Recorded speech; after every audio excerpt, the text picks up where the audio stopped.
The pictures often look too good to be true. After 22 weeks away from home, we're getting pretty good at sizing up the accommodations as soon as we arrive, within a few minutes, or so we think. Welcome to our adventure. We are a Canadian family of 4 exploring the world for a year.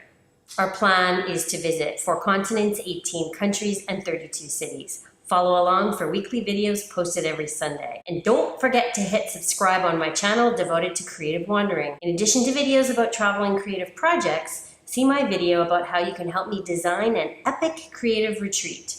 I would love to hear from you in the comment section below this video. You can also shoot me an email or connect on any of my social channels. We have stayed in 8 different accommodations so far. They've been a mix of hotels, villas, and apartments. We've used a variety of online reservation and payment systems. Those include Agoda, Expedia, Hotels.com, and Airbnb. We have good and bad things to report about all these experiences. And in my favorite format, here is my top 10 list of places to eat, sleep, and live while you're on the road.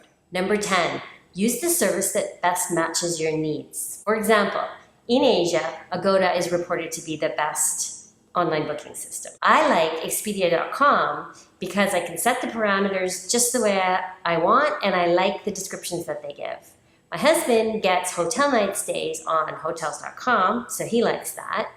And then of course Airbnb. You can customize down to every last detail of how you search. Number 9, know what your needs are. We're a family of 4 with 2 teens, 2 parents. The teens are a boy and girl, so they will share a room. They don't prefer it. They really don't like to share a bed, so only in a pinch do we do that. Number 8, it's a good idea to know your budget.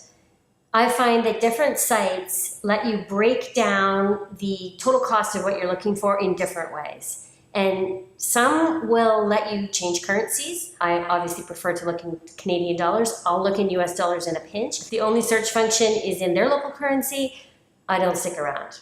Number 7 is know your tolerance for payment. Some of the sites, like Airbnb, are going to make you pay up front. Some sites like Expedia and Hotels.com will offer a pay at the hotel option, but then hotels will be more expensive in many cases than an Airbnb booking might be. It kind of depends on how your cash flow situation is working, which one of those services are going to work best. Number 6, make sure you can live with the cancellation policy. I had given this no thought until the situation in Bali came up, and that was that while we were still in Cambodia, the volcano made the airport close. And then we started to think about canceling Bali altogether. We had made some bookings in the Maldives, thinking that that might be a good option, very far away. Turned out to be far too expensive when we started looking at all the flights. Anyways, the airport reopened, we came down as planned, but I did at that point have a good look at what my cancellation policies were that I hadn't even looked at previously. Number 5, how easy will it be to get out of something that is not what is advertised? I never gave this any thought. I just went on faith. And when we got down to Bali, it turned out that some of the places that we had booked were not at all what they promised they would be. The first one was a leaking roof. Now, it's the rainy season. You would think that year over year, this would be something that people here contend with and they maintain against, but it wasn't the case in our first booking. We complained, they tried to fix it, they couldn't.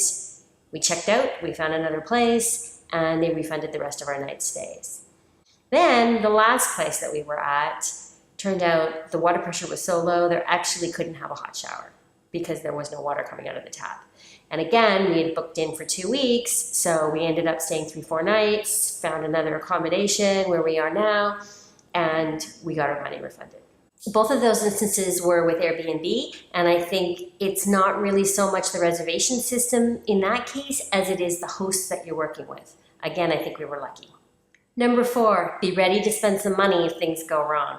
In both cases here in Bali, when we had to make a change to alternate accommodations, we had to spend more money than what we had budgeted for originally. The reason for that is that even if accommodations are available, when you're only 24 hours out, you tend to pay a little bit more than when you book months and months in advance. Number 3, adjust your standards to the local climate. Down here in Bali, in the rainy season, the water coming from the sky is just more than you can imagine. And I think that they have a different standard of what it is to live in a really humid, hot, wet climate. So there tends to be a lot more mold than what we're used to seeing, a lot of green slime, a lot of water damage, air conditioners leaking, kind of a mold and mildewy smell in a lot of places. This is just common down here. Number 2 is know what kind of neighborhood you're booking into. Our requirement was to be able to walk to everything that we needed to be close to.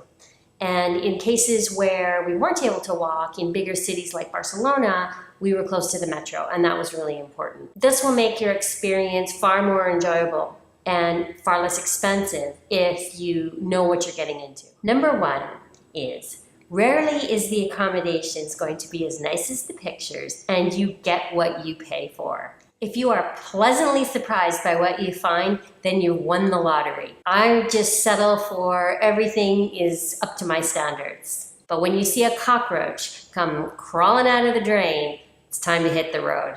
Thanks for watching, and happy travels from our villa in Bali. For more information about our trip and creative inspiration in general, head over to dailycreatives.com. You can find links to my favorite 3 things: books, videos, and courses. I update the blog 2 times per week with my thoughts on all things creative. See you over there.